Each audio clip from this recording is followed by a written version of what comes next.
everybody, and welcome back to another Power 15 interview for the Homebuilder Growth Summit Digital Vault. Today, I am joined by Jon Wardle of Brighton Corporation. I guess I almost always say Brighton Homes, but it's bigger than that, right? That's correct. Yeah. We have home building and we have developments. We touch a little bit of everything in the real estate market in our market, Boise, Idaho.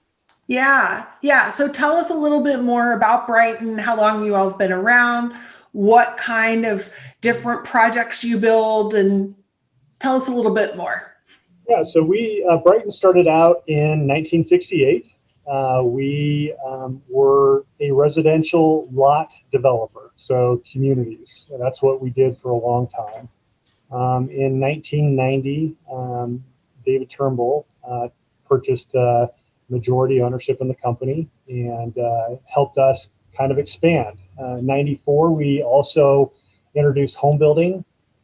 We were doing some industrial projects, warehouse space, and commercial. And then as things got really crazy, we were starting to do a lot more master plan communities in the market here in Boise and Meridian.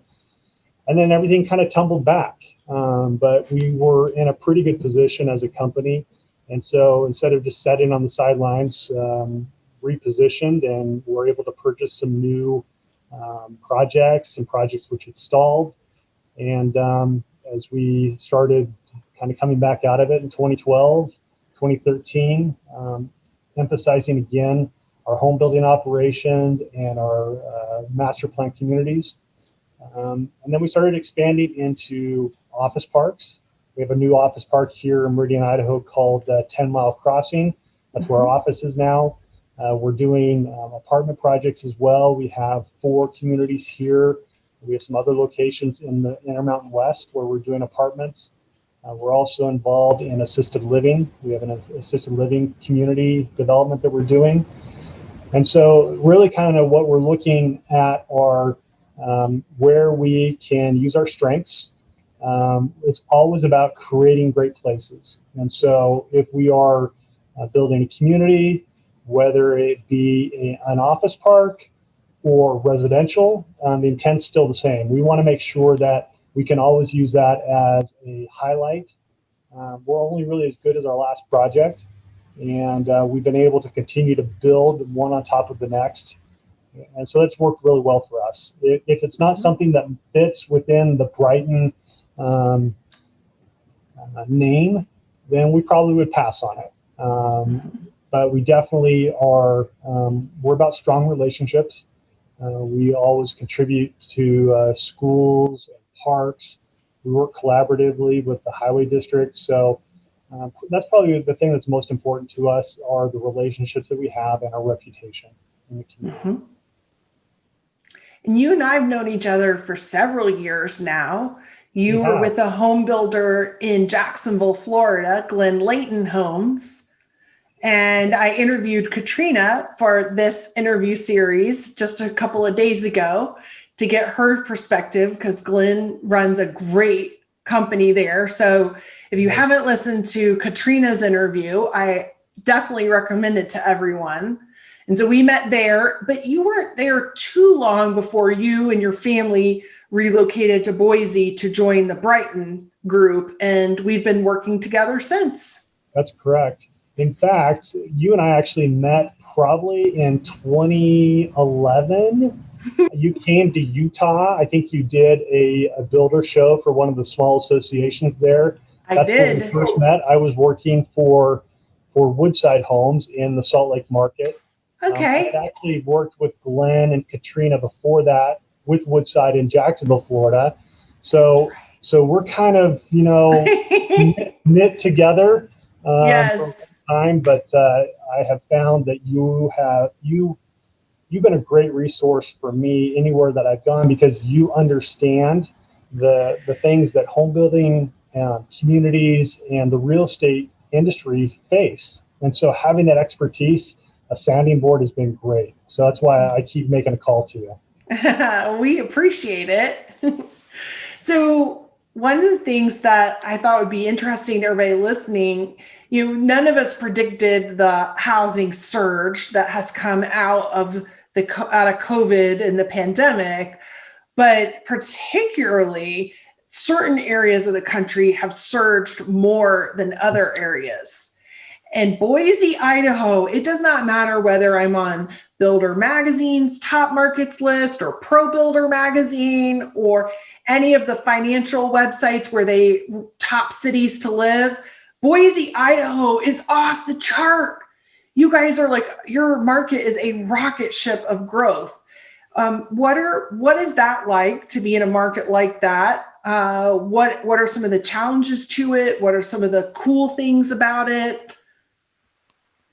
You are correct. You could thumb through any of the trade magazines online.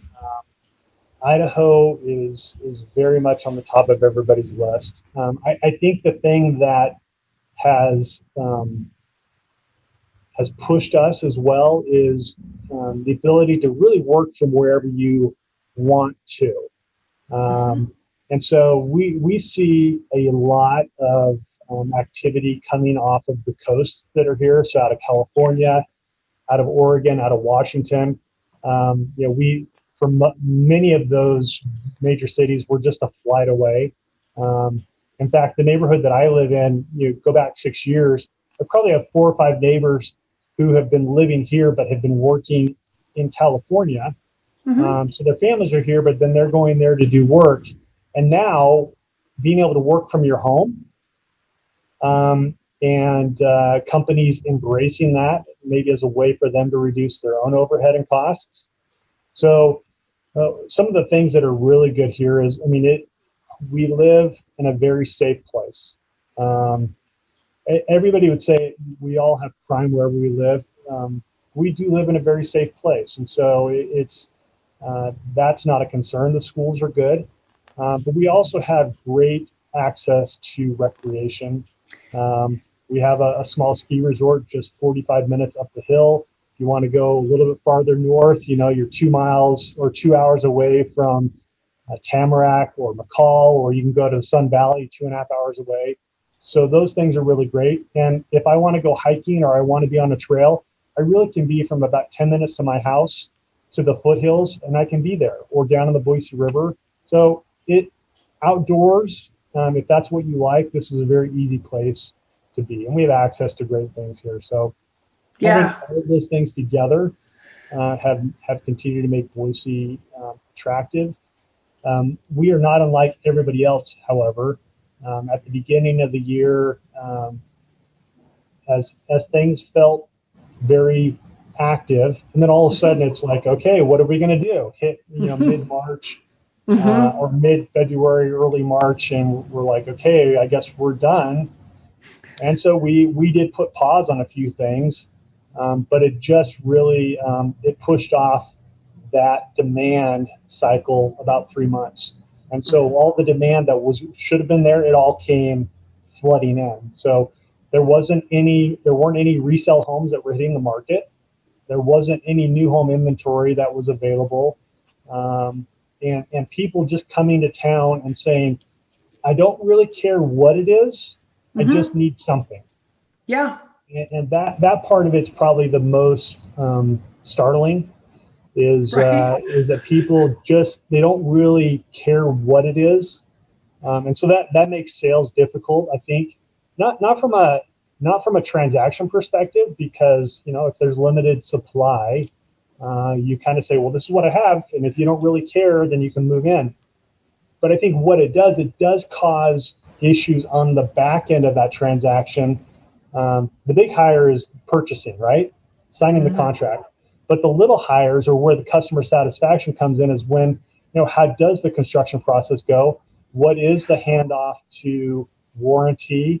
What is the communication like? And it's those little hires where people tend to be dissatisfied with their purchase. Yeah. So getting a contract is really easy. Maintaining satisfaction is a lot more difficult. It's your number one challenge right now. Yeah. And most of our really active markets, Austin, Raleigh, Boise, Dallas, we've all got that same impact.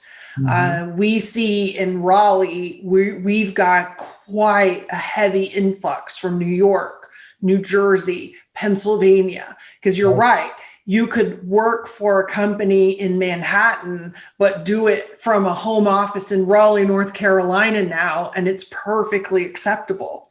Yes. And so if people don't have to live in those more crowded places with maybe crime issues or maybe just concerns about safety and health and so forth, being in such dense populated areas, they're out. Right.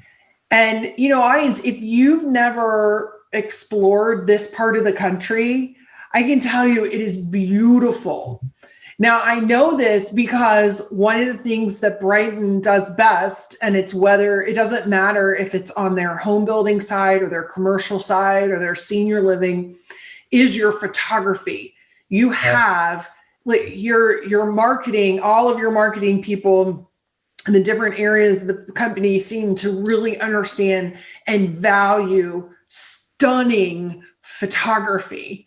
And so your photography has sold me on Boise, Idaho over the years because it's just beautiful. The landscape is just absolutely beautiful. So you check it out. Yeah, it's pretty cool. That's very kind of you. It's easy to capture that because there's obviously there's a gorgeous.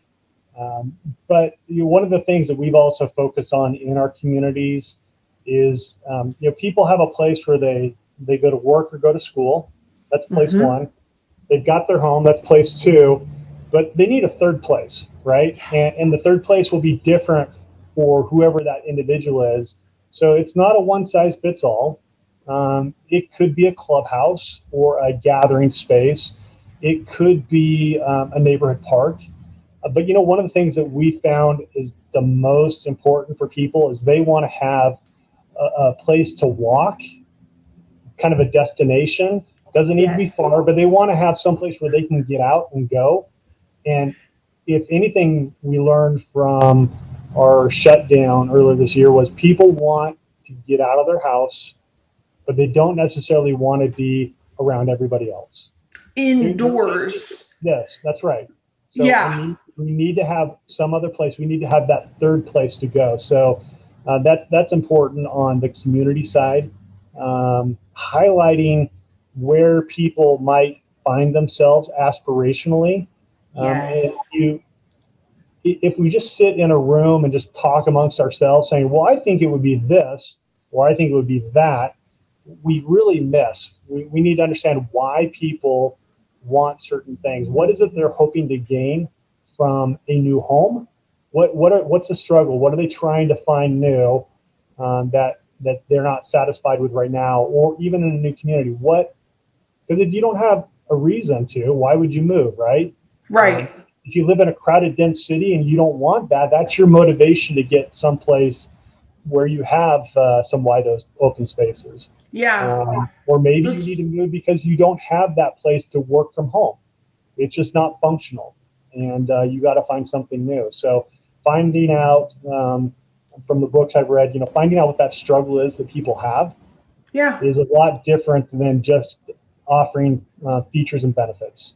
It's really the what's missing in their current lifestyle. And the mistake salespeople can make is assuming what that is before they ask and find out for that individual.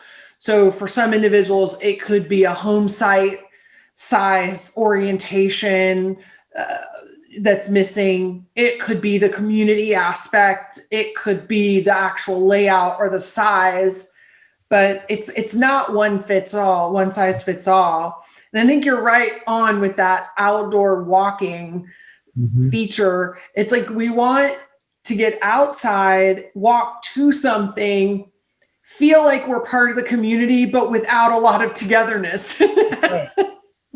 Separate together outside.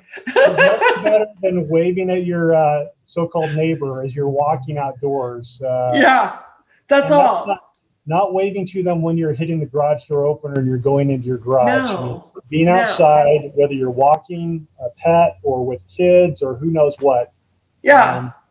We all need some time, that third place, to clear our heads and just be out. Yeah. Well, there were many reasons that I wanted to interview you for this series, of course. One of them was that you've been on the sales and marketing side of the business in previous roles, but in this role at Brighton, you're, and correct me if I'm not getting this the correct title, but you're more in the land development planning side of the business than you are in the homes construction sales side now, right? That's exactly right. In the past, when I was working for other home builders, I was very much knitted into the sales side of it. When I lived in Florida, I actually had my license there, so I understood what the sales team was doing. Yes. When I was in Utah, I was the division president, but I was also the sales manager, so I was in the middle of all that each and every day. Yes. But my role now is we have a home building team, and the sales are aligned with them, and then I'm on the development side where we are doing the planning of these new communities, laying out our new projects, and making sure that we are understanding what the community desires. I mean, there's a balance there, right? Your consumer, your end consumer is going to live there, is going to tell you one thing, but at the same time, we have to be in tune with what the politicians, the elected officials, the agencies want as well. Yes. So we spend a lot of time understanding that. I mean, I think more than anything, we're pretty aligned. Education is always important. Spaces outdoors are really important, and transportation are really important. And so those are items that accessibility. So we spend a lot of time on that. With that said, my role here in Brighton is we do have our marketing team is integrated between the home building side and the development side, as well as our other projects where we're doing multifamily. And so we've taken a focused approach. This idea that regardless if I'm building a home or if I'm developing, we're all part of the same team. And if the development side drops the ball and that causes a problem for home building or sales, it's just that same thing I said a minute ago, where that customer satisfaction element, development can cause dissatisfaction just as easily as the warranty side could, or the home building side could, or construction. Sure. Absolutely. So we're I think that's made us a good home builder as well, because we understand all sides and all facets of it, and working together. There may have been a time where we just said, well, home building, you just accept the lot that we give you and just deal with it. And yeah, we could do that, but that's not really the right way to do it. Or if we're leaving things unfinished, then that causes a problem for the sales team when that home buyer comes in. It's like, well, what's happening over there where I see all those weeds and the piles and things like that? So yeah, it's really hard to disassociate yourself if you're in land development from what that customer experience is going to be when they go to purchase a home. Last week, our sales team, like I said, I'm not associated from day-to-day activities with the sales team, but they invited me to come on and talk about projects with them and talk about things that are important to me. And oftentimes, based on research that I've done, there was a time where a salesperson was as knowledgeable about the company as the CEO was. They knew everything that was going on. They had to be. But somewhere in our history, that's changed, and we've tried to relegate the sales team to just an order taker. And boy, we're doing a disservice if we think that all that we need sales for are orders, that's not, in my mind, that doesn't make for the ultimate customer satisfaction. It's going to cause problems. All we want them to do is sign a contract and move it on down the road. It's important for that salesperson to understand everything, not intimately, but they need to understand, how are we generating leads, to what is it when that customer makes a call to warranty and say, I have an issue, can you help me? Mm-hmm. And if we're not setting proper expectations or including them in that conversation, then we're going to have customer dissatisfaction. So one of the ways that you keep your team informed is helping them know the vision, the concept behind the project that you're working on the land side, communicating that over, what considerations you took into play as far as what the amenities were going to be. I mean, sounds to me like everything new community, whether it's residential or commercial, that you all are doing is very thoughtfully and strategically designed. But if nobody is sharing that vision, then me, the salesperson, doesn't know why you did a pocket park versus a clubhouse. And then when I get the objection, I'm not ready to handle that objection. That's right. I would say that sometimes we believe that it's just understood. It's understood to me because I'm in it every single day, but it Right. may not be exactly clear. And if it's not clear to the salesperson, then we're leaving up that guess to the client who's coming in the door, and they're having to assume. That's and right. So we do try to detail what's coming up. We have 2 brand new communities that we received approvals on this year, and we walked our entire team through the presentation to the approving body, just so they understood what the vision was going into it. That it wasn't just we want to build a subdivision with lots. There was much more to it than that. Yes. And in fact, with one of these communities in particular, it took us almost 2 years internally, just from a design perspective, to really pull together all the pieces, so that, when we start our construction and development of it, we're consistent with that vision. So it's good. It's a good sounding board as well to get feedback on things. So I do think, there's a point where the team just kind of trusts what you will do based on our experience. But unless we're asking questions, we may be totally off, right? If we're just trying to, zero in on demographics of, hey, this particular customer is a 55 plus, and everybody 55 plus should just love this place.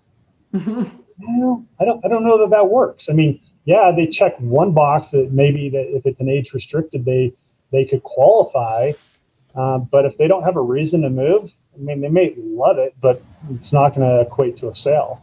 No. And so providing a little bit of background on why we're doing certain things or the reasons for them gives another tool to the sales team, so they can pull that out at the right time. Moving away from a canned presentation to really dialing into finding out what the customer is, what they want. What is it that they are trying, how are they trying to improve their life with this next move? And if you can start that customer talking, and then the salesperson just kind of sits back and listens, but because they are prepared, they can start interjecting kind of that first thought and say, oh, well, have you considered this? Or I hear you saying you like walking trails. Well, did you know that in this community, we have 2 miles of walking trails and they go to these places? Then you can start responding to them and reaffirming to that person that they're making a good decision. And so, salespeople, as you're listening to this, what I hope you're hearing is he's talking about internally sharing the vision and the strategy, the kind of the why, the what behind the end result of a neighborhood. but that's something that you can do as well. And that's what Jon was just saying. You can do that as well with your clients and your prospects. I definitely find with our customers, if they're not understanding choices we made with their website design or their Facebook ad strategy, if I share with them the vision I have for it, and I say, here is the why of what choices I made on that verbiage or those pictures and the budget, and I get into the specifics of it, most of the time people will accept that because they just want to know that you didn't crash land into it by accident. Right. If they can see something was thoughtfully, purposely done based on expertise and experience, they'll go along with you. I mean, that's what we do, right? And a few personality types will argue it out with you because they've thought of it differently, but most will go with it. And I think we just take for granted why walking trails would be so important. No, maybe somebody's never lived in a neighborhood with one and they don't realize how lovely that is after dinner to get out and get some fresh air and distance but be together. I mean, right. they may not have considered that. So you have to get into the why something matters, why it's important conversation. Totally agree. If we make the conversation all about us, we're trying to insert ourselves and be the hero for them. Yes. It's really about them. We're trying to identify ways for their lives to become better. Yes. We just happen to have a solution that could fit. We also need to be aware that purchasing is about trade-offs. You aren't going to get everything you want. So you have to be able to salesperson identify or help that customer identify what trade-offs are they willing to make. They may really say, for me, I really want an enclosed yard. But if that home checks all the boxes and it satisfies their struggle right now, then they may be willing to say, okay, I'm okay with an open fence. But for them, that may be the biggest item. So you identifying what the trade-offs are is probably the most important thing you can do to help that customer move them through their journey. Yeah. So as we start to wrap up, I could talk to you all day, but out of respect for your time, as we start to wrap up, what is something you've read, something you're reading now, any good recommendations? So I read a lot. Obviously, I don't have quite the library that you have behind you, but I do read quite a bit. There's been 3 books that I've read recently that I've really enjoyed. Excellence Wins by Horst Schultz. He is the former founder of the Ritz-Carlton. Great book. Really, really good. Very practical. The other one is Clayton Christensen's Competing Against Luck. Which is basically meaning that purchasing is not by accident. You can really be very strategic, but you need to understand where your customer's coming from. And then the most recent one I've read is Demand Side Sales by Bob Meska. If you don't know who Bob is, he's sometimes called Milkshake Bob. He did a study. He actually sat in a McDonald's one day trying to identify why people were buying milkshakes.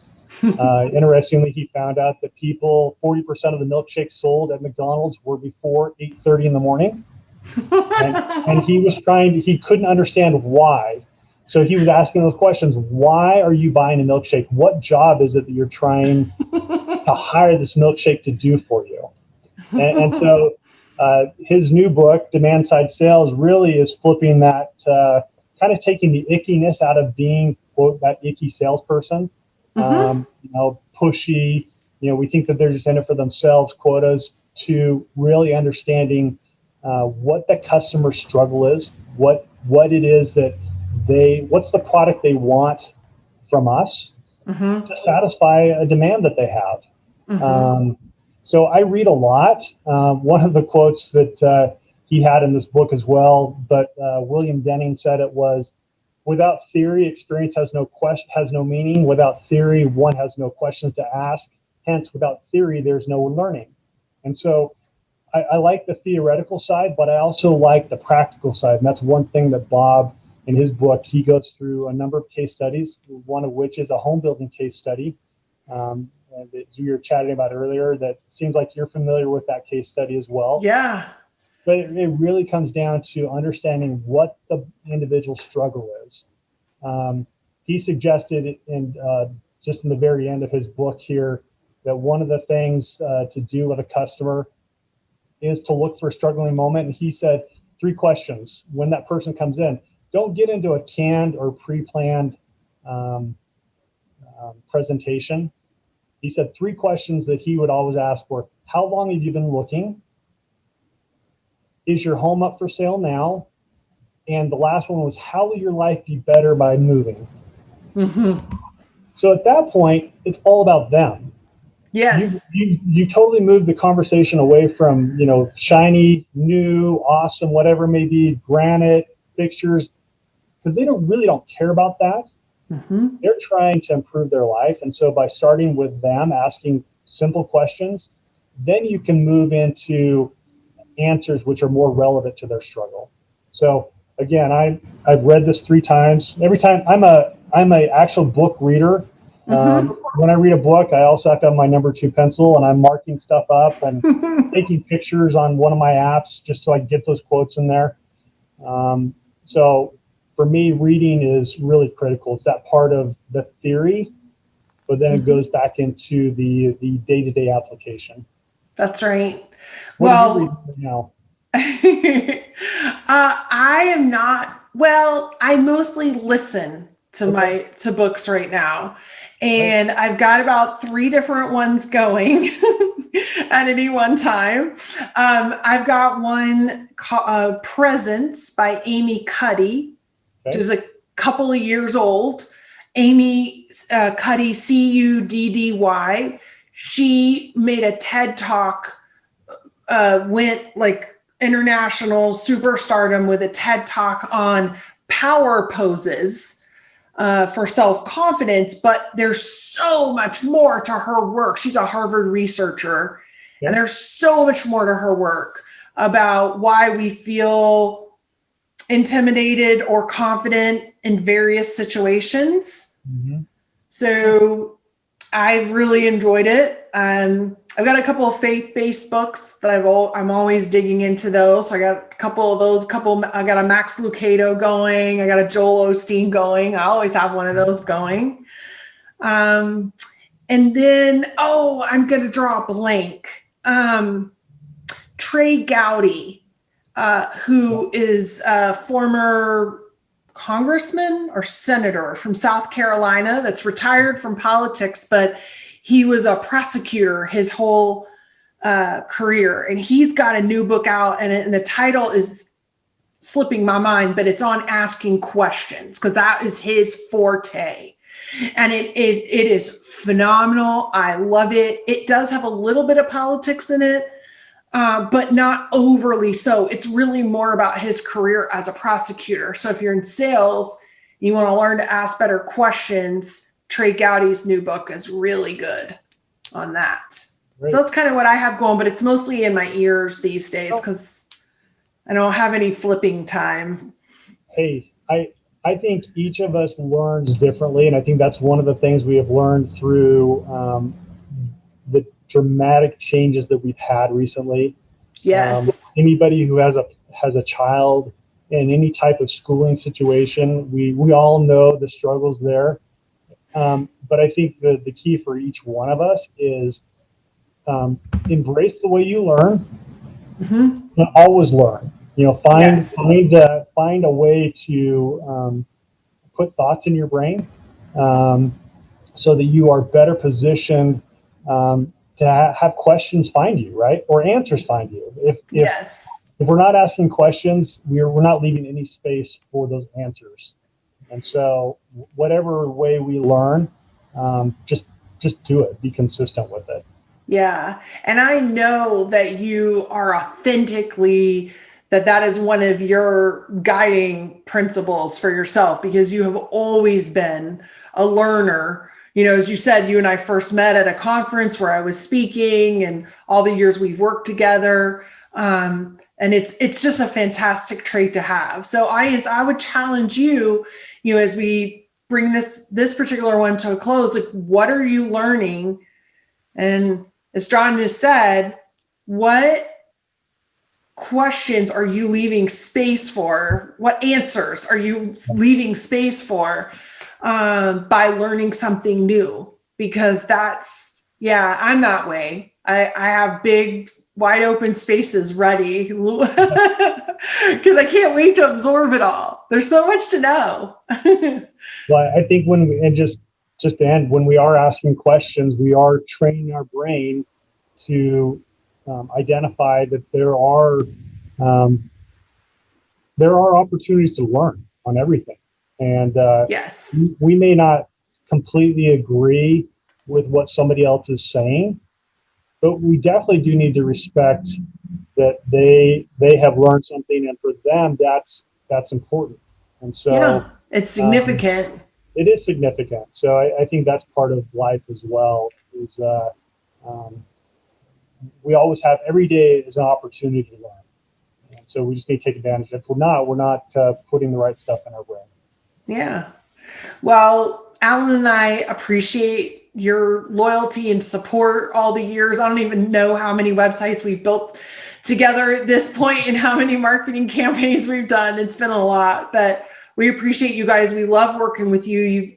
You all do everything at a very high level. You take your work very seriously without taking yourselves too seriously, and which makes you a pleasure to work with. So we appreciate you. Well, thank you. I'm excited to go back into the vault. I know you said you had the Power 15. I appreciate you letting me be the number 16 person on your Power 15. But what a great resource. You've always been willing to give back to this industry. I know that this effort to pull all this together is Herculean in and of itself. So thank you. I can't even begin to tell you, but I will say it has been fascinating doing these interviews. Talk about a learning experience. I have had a master class from the best of the best, hearing all their to-dos and takeaways and ahas. I think I've probably benefited from it the most. So hopefully, if you're listening to this one, dig into that vault. There's 15 in the Power 15 series. There's another 10 Meet the Experts. There's 25 total. Wow. So there's a lot of content there, and everybody has very generously shared from their experience and their heart what they've learned, and it's been pretty cool. Awesome. All right. Well, thank you. I'm sure I'll talk to you soon. Awesome. Thanks, Meredith. All right. Thank you.